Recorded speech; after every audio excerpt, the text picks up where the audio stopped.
My sales and service principal students, welcome. Happens to be a pre-recording that I'm doing right here, but what this is, as you've clicked on the link to access it, this happens to be the Lecturette.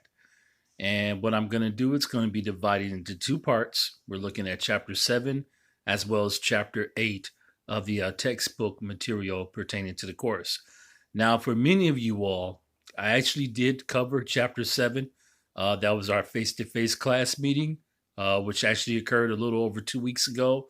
That was the last time we met face-to-face. So one of the things that I want to do is I really want to focus on the outcomes as opposed to giving you a whole lot more new material, considering that we're technically a week away from finishing this course up for the semester. So what I want to do is I want to cover chapters 7 and chapters 8. Chapter 7, this happens to be the video based on chapter 7 only. We're going to talk about playing the sales call. Chapter 8 will be another video uploaded. And again, these videos will be titled and uploaded on Blackboard, as you will be able to have access to them and view them. So chapter 7, we're going to talk about planning the sales call. Again, I'm going to be very simple with this. I want to give you terms, definitions that are considered to be the foundation of the outcomes. First of all, I want to commend all my students. I know this is a very trying time for us, as we're not able to be able to meet face-to-face within the classroom and have the interaction, which would therefore just bring more illumination to our material with the activities that we happen to do in class. And then you're able to ask me questions face-to-face. I do plan on doing something pertaining to Skype. And with Skype, you will be able to video conference me. And so hopefully by the time that we do get back up and going, that would be next Tuesday, March the 31st. That would be the first day of our remote online class. That would be Tuesday, March the 31st. Hopefully we will be able to implement Skype into this, where you can actually meet me by video conference, and I can help you with any questions or any concerns that you have regarding the remaining of the coursework that you're supposed to complete for this class. So one of the first things that you need to do is you need to find the Chapter 7 PowerPoint. And if I can just take a minute here to just get out of this right quick into the PowerPoint and get back into the portion of Blackboard, I will show you precisely. It's going to be titled Chapter 7 Lecturette PowerPoint. Chapter 7. The reason why I call it Lecturette, it's not really a full-blown lecture. A full-blown lecture could be considered to be maybe about an hour or 45 minutes, but this may be no more than a 15-minute message or lecture that I'm going to give to you pertaining to Chapter 7. So as you look at this video, click on the PowerPoint titled Chapter 7 Lecturette PowerPoint. And that's going to give you the slides that I actually created on my own. I did condense them a little bit. That will go along with the lecture that I'm about ready to provide for you all.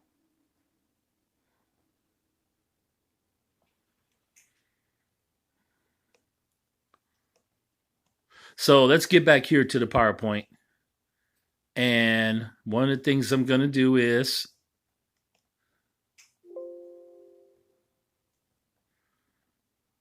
click on to the first slide here. So planning the sales call, Chapter 7, as you have that PowerPoint pulled up. Okay, the first terms that I want to give you is buyer's perspective and seller's perspective. Now, there's a perspective on both ends to help complete the process of buying. All right, the buyer's perspective, what do they have a responsibility to do? Okay, they're supposed to help gain the buyer's respect and confidence. So that's the salesperson on to the buyer. Whereas with the seller's perspective, okay, helps to meet call objectives efficiently. So to kind of rephrase this and reword it a little bit, seller's perspective, okay, is to meet the objectives to complete the sales process, okay, that the buyer will make the purchase. They will finalize the deal or this business decision, whatever it may be. Whereas, okay, with the buyer's perspective, what we're looking at is that actually helps the buyer's perspective is what are they looking for from the salesperson in so many words. Um, they're looking for that confidence, okay, that the salesperson has a knowledge of the product and the industry, okay, and then also, okay, based on the knowledge, and the effective sales pitch, and disclosing all the facts pertaining to the product, that helps to gain the respect by the buyer, okay, which is onto the salesperson. Uh, when we look at the pre-call, and again, this whole course has really been dedicated towards bridging three parts, the major three parts that are intricate to the completion of this course. So we have the sales pitch, we have the essay for prospecting, and then you have your final essay and presentation that's going to be done. So some information within the pre-call. Okay, so we're setting up. We've gained their interest. Okay, they've accepted the pitch. All right, so now what we're looking at is we're looking at pre-call information. What questions in so many words are we going to ask? Okay, the prospect or the person that we're looking to have a mutual business decision, agreement, or arrangement with. Well, some things to look at. All right, first of all, with the pre-call information, this is the second slide. There's information about prospects increasing the probability of meeting their needs, as well as the long-term relationship. Okay, one of the things that we have to realize is that we have to be aware of the cost of collecting the information within the pre-call. Okay, then also, okay, we have to look at the information about the account that's given on a regular basis. There's the value of relationships here, okay? There's a relationship that takes place and transpires between the prospect and the customer.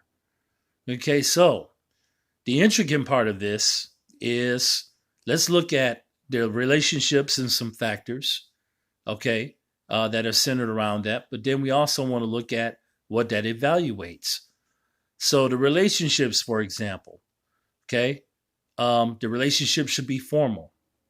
Okay, it could be broken up into different reference groups or group norms. It also has the bond that the prospect has already formed, some sort of a bond, or pending relationship with other salespeople. We have to look at also the evaluation of products and services. Okay, so the product, attributes or the attributes of the product are very important when we do the evaluation. And then also the evaluation of the product. So two things to remember, the attribute and the evaluation are very important when it comes to looking at the product or service. When we apply this to the organization of the customer, we have to look at demographics. A few things here that I'm going to just go down. All right. Demographics would be the type of organization. And again, everybody, as I'm titling off, I'm naming the title of the slide. Just navigate on your own, okay, to look at that slide as I'm actually speaking within this video. I just had to refer back to that. So the demographics would be for the prospect and customers organization. What type of organization is it? What's the size and the number of the locations? What are the variety of the products and the services that are offered? What's the financial position of the organization and its future outlook? And then also the overall culture pertaining to the organization. And then most of all, an important thing to remember is what type of customers are we actually servicing. Continuing on with organizations, we have to look at the competitors. Always doing that competitive analysis and advantage is very important. We have to know who they are. We have to know how they differ in their business approaches. And we also have to know their strategic position within the industry. Then also looking at buying patterns. Buying patterns is forever really important. What's the amount that's being purchased within the product category? These are things that happen to be very important. Another thing, okay, when we look at distribution, we look at suppliers. Um, that happens to be whether it's one or multiple. We have to look at the levels of satisfaction. We have to look at the reason for buying from present suppliers. And we also have to look at any dissatisfaction with suppliers or products. And then look at the current buying situation of the organization. We have to look at the strengths and the weaknesses. Again, going back to that competitive analysis and advantage. Then we have to look at the type of the buying process.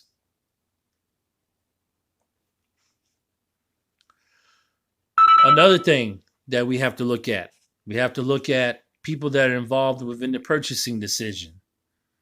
So, how do they fit into the organizational structure? Those people. Okay. What are their roles in the decision making? Okay. And who's most influential when we're evaluating prospect and customers' organization? And then one key thing is, what are the influential adversaries? So that could be internal and external. What's greatly in opposition to us when it comes to trying to complete or finalize this business decision? We have to look at current problems that are faced by the organization, and then also look at the stage of the buying cycle, okay, that the buyer happens to be in. That's another thing to factor in.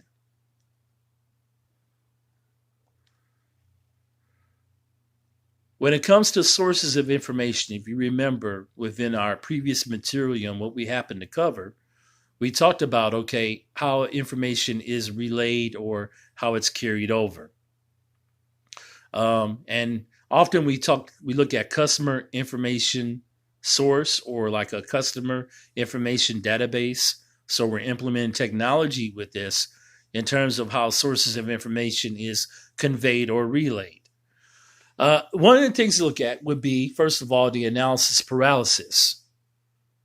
So, the analysis paralysis, okay, if you've spent all time, okay, in trying to develop this customer relationship, being on the sales end, few things that you have to look at. You have to analyze the situation that occurred, the analysis paralysis, and then also how long is it taking for you to find information? Now, another thing that you can tie into this is whether or not, okay, the cost effectiveness, is that factoring in with this? Okay, are you overspending in so many words within the analysis phase? Another thing, resourceful wise, when it comes to resources, okay, to prevent analysis paralysis would be looking at sales portals and looking at the selling center. So look at the resources, okay, that the company has to offer. For example, their records, as well as their customer relationship management database. So, two terms to remember regarding that would be sales portals. Those are like online databases that include information and disclose information about the customer. And then we're looking at the selling center, okay, which would be the sales team. And how does that interact with a prospect?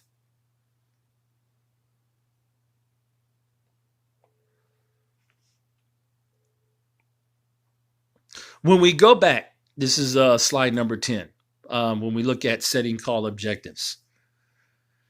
One of the things to realize with the objective of the call, all right, because we've already established something, okay, when we've given them that elevator or sales pitch. We have to look at, okay, what do we go back and review and what understanding are we gaining for that? And also, what are we considering? So, setting call objectives, the review process, what have we learned from the pre-call information gathering? That's one point. Another point would be, what are we understanding regarding the relationship and how it's to be established with the prospect? And consideration, what are we looking at? For example, the firm's goals, the sales team's goals, as well as the salesperson's goals. Okay, that's all to be taken within consideration as we're setting the objective for that call. So an example, the next slide 11 for calls objectives, okay, would be to, for example, have the prospect agree to a demonstration of the product. Of course, some products, I should say, okay, can be tried on a demo basis. We can schedule a meeting to further discuss the proposal. We can also do a complete survey of the buyer's requirements. We can also inform the buyer of the innovative changes that are incorporated into the product. And most of all, we can convince the buyer to endorse the product to the buying committee. That's all leading up, okay, to the finalization, which would be the sale itself. When it comes to, and this is slide 12, setting objectives for the calls, okay, just some steps that we should do some checks and balances on. We want to keep good records. It's good to also make necessary adjustments within the long-term call objectives. How about preparing for the next call? That's another thing that we can do. Know whom to call on in upcoming meetings. And that's another thing that we can do. And then most of all, this term to remember would be customer value proposition. That would be the written statement of how purchasing the proposed product can solve consumers' business issue. All right, so further purchases, how can we make the turnaround time better? Or how can we make the buying process, okay? Let's say, for example, okay, if this happens to be a modified situation of a rebuy, how can we make it better the next time? What can we go back and review to make better within that proposition, within that statement?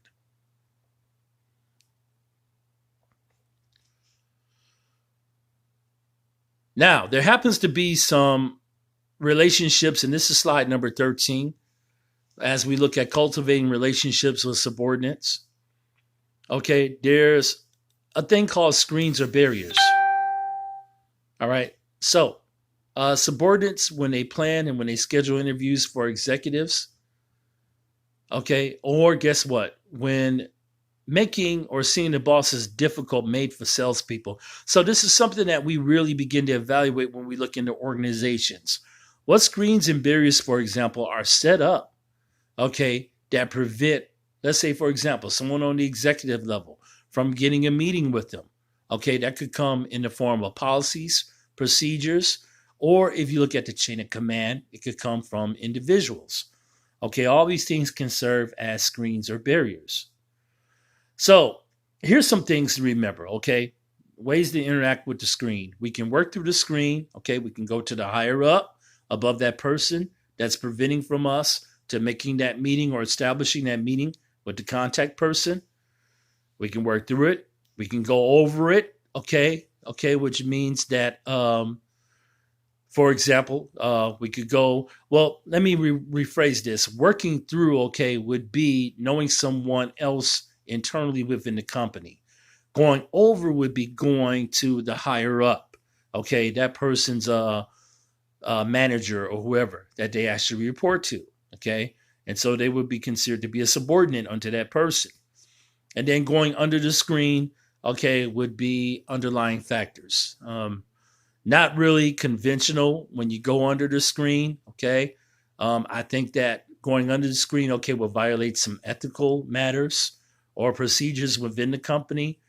You never want to get someone who discloses information. They happen to work on behalf of that company, and they're violating policy or procedure. So one thing to remember is that there's different ways of working through the screen. Okay, preferably you work through it, knowing somebody internally, or you go over it, reporting to a subordinate or someone that's higher up. The last slide here, okay, when it comes to planning.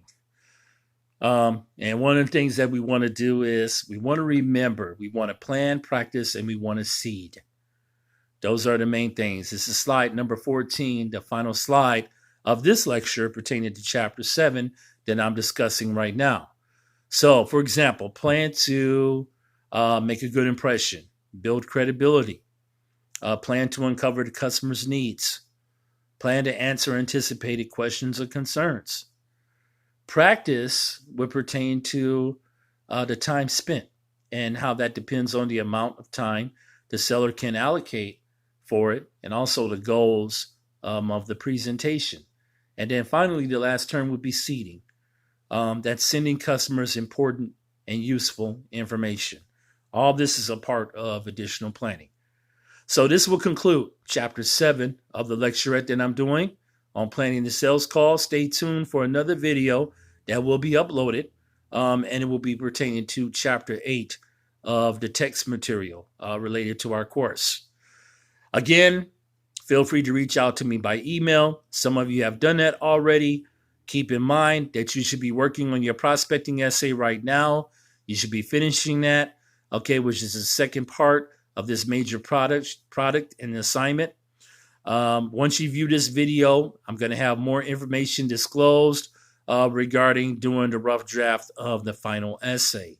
And so my anticipated due date for that will be on April the 14th. And I will be mentioning that plenty of times. Again, take a look at all these videos that I'm uploading on Blackboard. Also, the face-to-face will be optional for Skype. And then also, even by phone, I'll be willing to take phone calls as well, too, for those that are having difficulty getting through the material for the course. Okay, hope everybody enjoys your day, and I'll be talking to you real soon.